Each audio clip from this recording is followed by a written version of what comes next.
Good morning, fam. I just want to read a little something to you out of Natural Cures because there's so many things that are plaguing us today. Let's read. I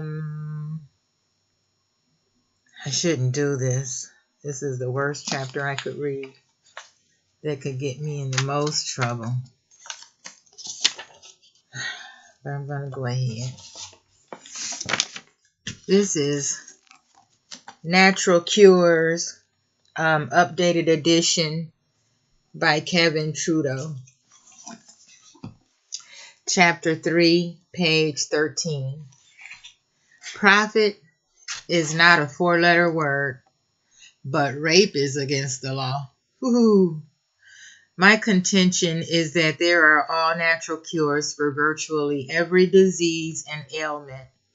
These cures are being suppressed and hidden from you by the pharmaceutical industry, the food and drug industry, and the Federal Trade Commission, as well as other groups. The question that arises most often when I make these statements is, what is the motive for such a thing to occur? The answer is simple: money and power. Most people have no idea just how powerful a motivating force money and power can be. Money does indeed make the world go round. The love of money, which is the definition of greed, is in fact the root of all evil. Think about some obvious facts. 90% of all people in prison today are there because of a money-related crime. Interesting, isn't it? Money is such a powerful force, people will risk going to jail for it. 75% of all murders are committed for money. People's insatiable desire to have money actually drives them to kill another human being. All publicly traded corporations have a legal responsibility to increase profits. It's the law. Think about it. With rare exception, every single business has one objective: to make profits. The only way companies make more profits is by producing their product at the lowest possible cost, selling it at the highest possible price, and selling as much as they can. Every decision a company makes is to increase profits. Companies, however, are run by people. People have two motivations. First, to make more money for themselves personally, and second, to increase their power, prestige, or influence. Therefore, the individuals who run companies will always make decisions based on what they can personally enrich themselves. Very few individuals are concerned about the good of mankind, the environment, or achieving some spiritual nirvana. To varying degrees, decisions are based on the answer to the question, what's in it for me? In business, is everything always about money? Yes. Throughout the history of big business, planned obsolescence has been standard operating procedure. This is when a product is manufactured in such a way that so that it will wear out or need to be replaced. The product could have been made to last a very long time, but in order for the company to ensure future profits, it knowingly manufactured an item that was inherently flawed. Thus, it planned for the product's obsolescence, all in the name of profit. In today's business environment, companies only do things that either increase sales, decrease the cost of the product, or guarantee a higher price for the product. A simplified example of this can be seen with restaurants that are located in airports. The restaurant has a monopoly. There is no competition. Since the restaurant knows it's not relying on repeat business, it does not have to have good quality food, service at a great price at an airport restaurant. I sure haven't. Wait, have you ever gotten a great meal with a great service at a great price at an airport restaurant? I sure haven't. Why? Because they don't have to. Because they don't have to. Giving good service and a good product at a fair price will not increase profit at an airport restaurant because they are not relying on repeat business. Another example is outsourcing. Why are hundreds of companies laying off millions of American workers and outsourcing this work to people in other countries? Because it's cheaper. Remember, the corporate officers and directors of publicly traded companies have a legal responsibility to increase profits. If they don't, they will lose their jobs. Big business will always make decisions based on profit, not what is good for the employees, what is good for the customer, what is good for the environment, what is good for society, or what is good for mankind. Let's look at the drug industry. Let's say you sell insulin to diabetics. Would you be happy if someone discovered an herb that when taken cured a person's diabetes so they'd never need insulin again? Of course not. You would be out of business. As an interesting note, there is such a cure for diabetes. The person who discovered it was offered $30 million by a major pharmaceutical company not to market it. It's all about the money. Healthcare, defined as the treatment, prevention, and diagnosis of disease, is the most profitable industry in the world. As long as people are sick, billions and billions of dollars in profit are made every year. Think about it. There are enormous amounts of money to be made as long as people stay sick. A healthy person, on the other hand, doesn't spend any money on the healthcare industry.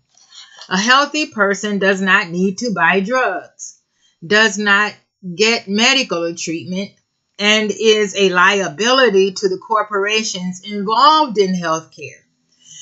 If every person was healthy and disease-free, the drug companies and virtually the entire healthcare industry would be out of business.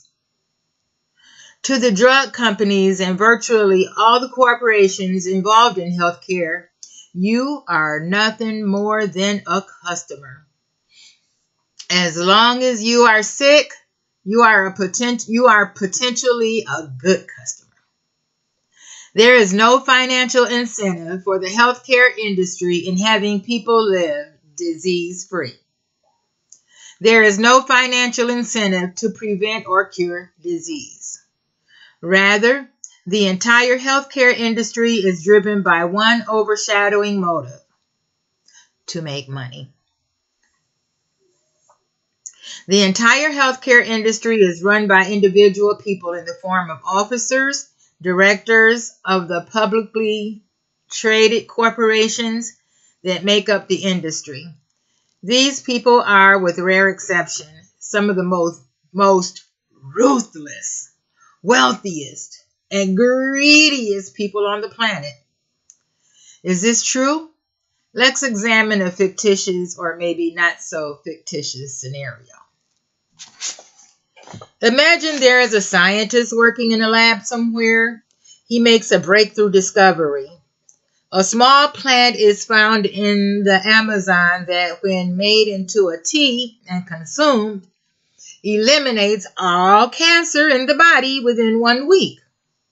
Imagine this researcher proclaiming that he has given this tea to 1,000 cancer patients and that every single one of them, within 1 week and without having undergone surgery, was found to have absolutely no cancer in their body. Eureka! A cure for cancer. A simple, inexpensive, all-natural cure with no side effects. Just a simple plant that you make into a tea and drink. It has absolutely no side effects at all. It's pure, all natural, and costs just pennies. Imagine this scientist announcing his discovery to the world. Certainly he would win a Nobel Prize. Certainly the world medical community would be rejoicing. No more cancer. Every cancer patient could drink this tea and in 1 week be free of all their cancer. Every person who lives with the fear of getting cancer could now know that they could simply drink a few cups of this tea, which cost them only a few pennies, and they could avoid ever getting cancer. My, the world would be a better place. Unfortunately, you'll never hear this story. Not because the story is not true, but because if this simple herb tea, which cures all cancer, was allowed to be sold, there would be no need for the American Cancer Society. There would be no need for any of the drug companies that are manufacturing and selling drugs, cancer drugs. There would be no need for any additional cancer research funding. Cancer clinics around the world would close. Hundreds of thousands of people would be put out of work. Entire industries would shut down overnight, and billions and billions and billions of dollars in profit would no longer be funneling into the kingpins who control the cancer industry. So when this person makes this discovery, what happens? They'll probably kill them. In some cases, these people simply vanished. Oh my God. In other cases, these people were given hundreds of millions of dollars for their research. In still other cases, the federal government raided these researchers' offices, confiscated the data, and jailed the researchers for practicing medicine without a license. Is this fantasy or is this the truth? Well, the healthcare industry has a dirty little secret, and Kevin Trudeau is blowing the whistle on it. The conversations I've heard, the meetings I've attended, the papers that I've read, and the inside information that I've received about the healthcare fraud going on in this world has made me mad as hell. And I'm not going to take it anymore. I've been dubbed the whistleblower because I'm blowing the whistle on the most profitable industry in the world, healthcare. I'm exposing the lies, the frauds, and the scams. I'm letting the cat out of the proverbial bag. Like other industries, once the truth is made known, things begin to change. Is it true that the healthcare industry is holding back natural, inexpensive cures for disease and illness? Could it be true that the only motivation in healthcare is profits? Let's just look at recent history. We've all heard the stories of the inventors who had carburetors that would make automobiles run 1,000 miles to a gallon of gasoline. We've heard that the automobile industry paid off those inventors with millions of dollars to secure the patents and then buried those patents and never used that technology. Why? Because it will cost the automotive industry billions of dollars in profit. We all know the story of how the big three automobile manufacturers purchased the red line train system in California, only to dismantle it to make sure that more automobiles were sold. Most people don't know that a lawsuit was filed regarding this obvious antitrust issue and the big three were found guilty. Corruption runs deep. In this case, it was evidenced by the judge awarding the plaintiffs an insulting $1 in damages? That's right, just $1. The big three automotive makers obviously paid off the right people to make sure that there were no consequences for their illegal actions. Most recently, many of you have seen the movie The Insider or read the book about how for years the tobacco industry lied about their knowledge that the ingredients in cigarettes were highly addictive. Finally, an insider blew the whistle and told the truth. He exposed finally what we all assumed was true, that the research was conclusive.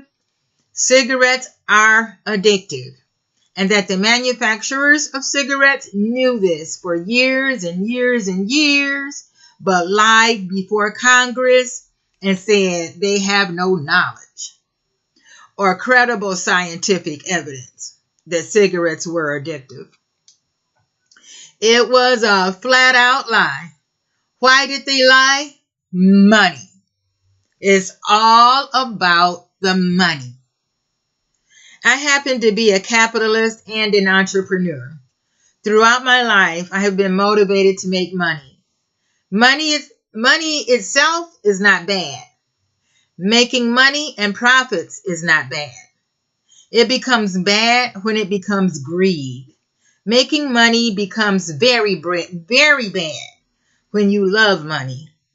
Making money and making profits is very bad when you hurt your employees, lie and deceive your customers, destroy the environment, exploit workers, illegally drive competitors out of business, and purposely sell inferior products and services. When you put money above everything else, that is when making money is a problem. Money should be used and people loved. Money should be used and people loved. The problem is that money is loved and people are used. We have heard the phrase, the love of money is the root of all evil. The more multimillionaires I talk to, the more billionaires I talk to, the more Wall Street insiders I talk to, the more CEOs of major corporations I talk to, the more big business corporate directors I talk to, the more politicians I talk to, the more I believe that the love of money is indeed the root of all evil. I can tell you from firsthand experience that the majority of officers and directors of major publicly traded corporations are greedy beyond belief and corrupt beyond belief. Making money becomes an addiction. Money, more money. Making more money becomes the all-consuming, compulsive motivator of these people. Making money becomes the most important thing in these people's lives. Making money and doing whatever it takes to make more money becomes the chief motivation in virtually all their decisions and actions. If making more money means lying, stealing, defrauding, falsifying, or harming other people, it's okay. If making more money means breaking the laws, destroying the environment, or seeing other people suffer, it's okay. Don't believe me? Let me point out a few examples. Did you know that there are thousands and thousands of millionaires, multi-millionaires, and billionaires in prison all around the world? Why are they in prison? Because even with their millions, they had such greed that they were willing to break the law to make more money. You may think these people are the exceptions. Consider this. For every drug dealer that was caught in... I'm sorry, guys. My phone keeps going off. I'm going to have to make this a part 1 and part 2, but let me get a little more of this read.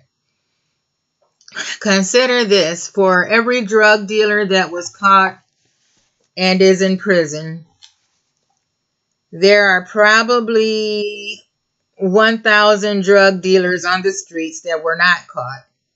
I can tell you firsthand that for every millionaire or corporate officer or director that is in prison for breaking the law out of greed, there are hundreds, if not thousands, of officers, directors, and wealthy stockholders who are defrauding the public motivated by personal greed. Do you know what the number one motive for murder is? Money. Money, money, money, money, money. That's right, money. The love of money and greed are such strong motivators that they are the number one reason people kill other human beings. It most definitely is true. Greed, defined as the love of money, is indeed the root of all evil. You see it on TV with Enron and WorldCom and Martha Stewart. Individuals who have tens of millions of dollars in their bank accounts and are so greedy that they want more, they will lie and defraud, cheat, and effectively steal money from their shareholders and employees for their own personal gain. Their ethics have been thrown out of the window. They've sold their soul to the devil. There are thousands of people in every aspect of business and government that commit illegal acts, all because they want more money. It's all about the money. Just watch reality TV. Do you know that the producers of most reality TV shows are hoping that the real people on these shows have their lives ruined on national TV? The producers make money with great ratings. If a person is physically hurt or has an emotionally traumatizing event happen, the ratings soar and the producers make more money. The more bad that happens to the individual, the more money is made. It's like feeding Christians to the lions. Why are people so happy when another person's life has been destroyed on national television? Because you are so interested in money, even voyeuristically, you stop caring about other people's lives. I've been in the corporate boardrooms of major corporations all around the world. I've listened to these people talk. I've heard firsthand, so I know that what I'm saying is true. And most important, I have been there myself. Greed motivated me to break the rules. I spent 2 years in federal prison because of it. Believe me, I know firsthand what I'm talking about. Why haven't you heard this before? Well, for decades, what went on in the mafia was a secret. No one even admitted that La Cosa Nostra existed. Finally, one person, Joe Vallesi, came forward and blew the whistle on the inner workings of organized crime. Since that time, dozens of former mafiosi have come forward to share the secrets that went on behind closed doors. In a similar fashion, the inner workings of the tobacco industry have been shrouded in secrecy. Finally, a man with a conscience came forward at the risk of his own life to blow the whistle on greed, lies, and deceit that was directly responsible for the deaths of hundreds of thousands of people. Think about it. Where are weapons of mass destruction? They are in every package of cigarettes. Today, I'm one of the first to come forward from the inside and tell you the truth about people who run the big pharma. You may be under the illusion that drug companies have officers and directors whose sole passion in life is to prevent and cure disease for the benefit of mankind. But I'm pulling back the curtain and exposing the great eyes for the fraud he really is. You may hear the cry, pay no attention to the man behind the curtain, but do not be deceived. The officers and directors of the big corporations that make up the healthcare industry are not benevolent, wonderful people with... The officers and directors of the big corporations that make up the healthcare industry are not benevolent, wonderful people with compassion and desire to rid the world of illness.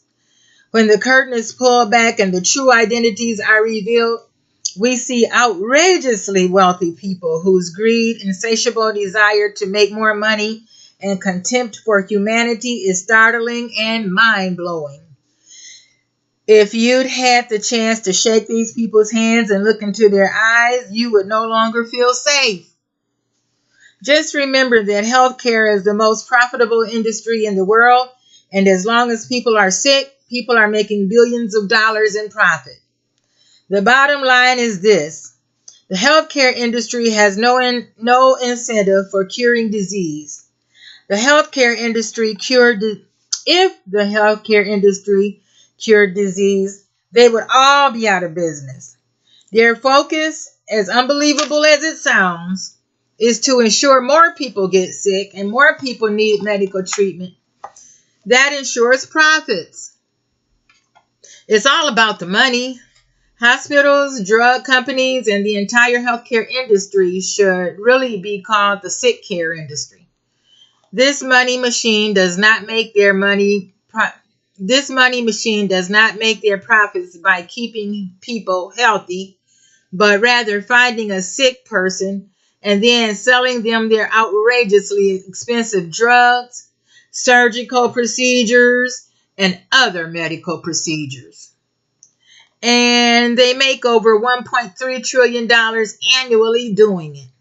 Folks, I've been in the boardrooms. I've listened to these people. I've heard CEOs of major pharmaceutical companies say such things as this: I don't care how much liver damage this drug costs. Get it approved by the FDA. Pay whoever you have to pay. Get the lobbyists that you have to get. But just get this drug approved. Do it. And our stock price goes up threefold. We sell our stock and move on. And 5 years from now, when they find out about the liver damage, they'll take the drug off the market. But who cares? We'll have our money. Just do it. That's why I'm mad as hell, and I'm not going to take it anymore. It is always just about the money. All natural remedies and cures being suppressed and hidden from us because greedy people and corporations want to make more money. Is it true that money makes the world go round? Yes. You must understand the number one motivator of the world is making money. We read about it every day. So let's look at who's involved. Thank you, guys. That's part 1. I'm going to get this phone call, and this phone call was a money phone call, but I wanted to read to you guys about this first. I hope you enjoyed it. Thanks. Talk to you on part 2.